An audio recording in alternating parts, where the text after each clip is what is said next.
Excellencies, Namaskar. I welcome you to the Voice of Global South Summit. Over the past 2 days, this summit has seen the participation of more than 120 developing countries, the largest ever virtual gathering of Global South. I am privileged to have your company in this concluding session.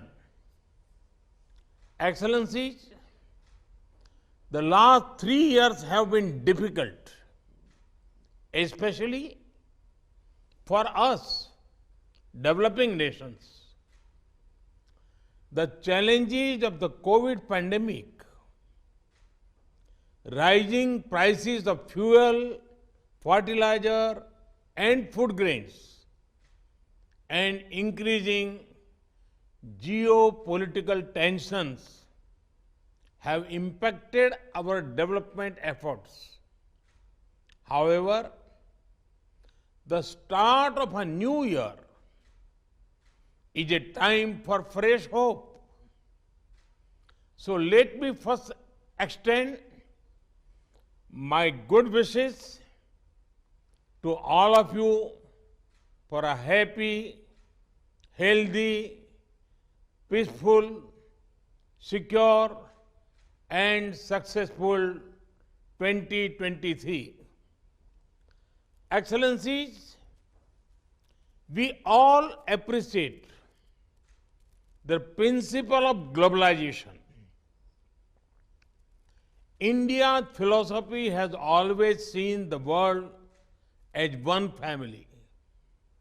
However, developing countries desire a globalization that does not create climate crisis or debt crisis.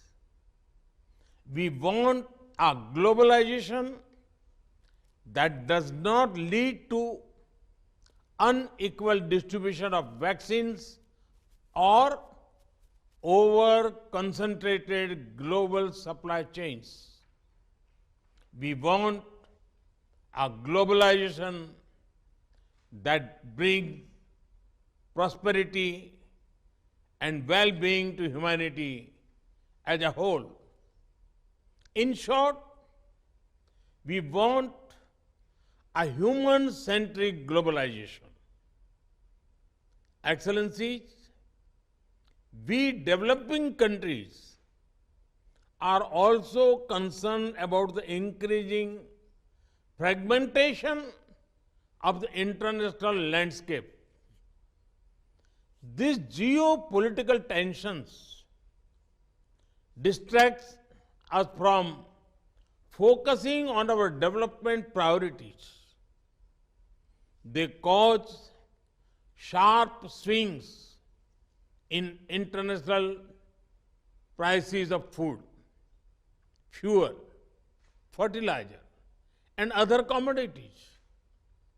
To address this geopolitical fragmentation, we urgently need a fundamental reform of the major international organizations, including the United Nations Security Council and the Bretton Woods institutions. These reforms should focus on giving voice to the concerns of the developing world and reflect the realities of the 21st century. India's G20 presidency will attempt to voice the views of Global South on these important issues.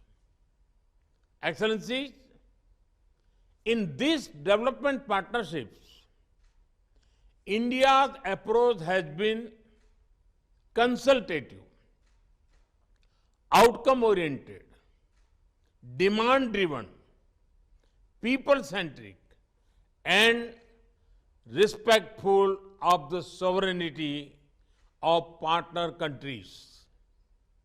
I firmly believe that countries of Global South have a lot to learn from each other's development experiences. I am happy to announce that India will establish a Global South Center of Excellence. This institution will undertake research on development solutions or best practices of any of our countries, which can be scaled and implemented in other members of the Global South. As an example, the digital public goods developed by India in fields like electronic payments, health, education, or e-governance can be useful for many other developing countries. India has also made great strides in areas like space technology and nuclear energy. We will launch a Global South Science and Technology Initiative to share our experience, to share our expertise with other developing nations. During the COVID pandemic, India's Vaccine Maitri initiative supplied made in India vaccines to over 100 nations. I would now like to announce a new Arogya Maitri project. Under this project, India will provide essential medical supplies to any developing country affected by natural disasters or humanitarian crises. Excellencies, for synergizing our diplomatic voice, I propose a Global South Young Diplomats Forum to connect youthful officers to our foreign ministries. India will also institute Global South scholarships for students from developing countries to pursue higher education in India.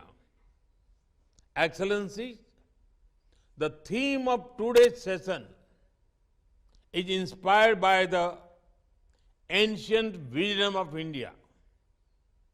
A prayer from the Rig Veda, the oldest text known to humanity, says, Sangachhadvam Samvadadvam Samvo Manasi Janatam, which means, let us come together, speak together, and may our minds be in harmony.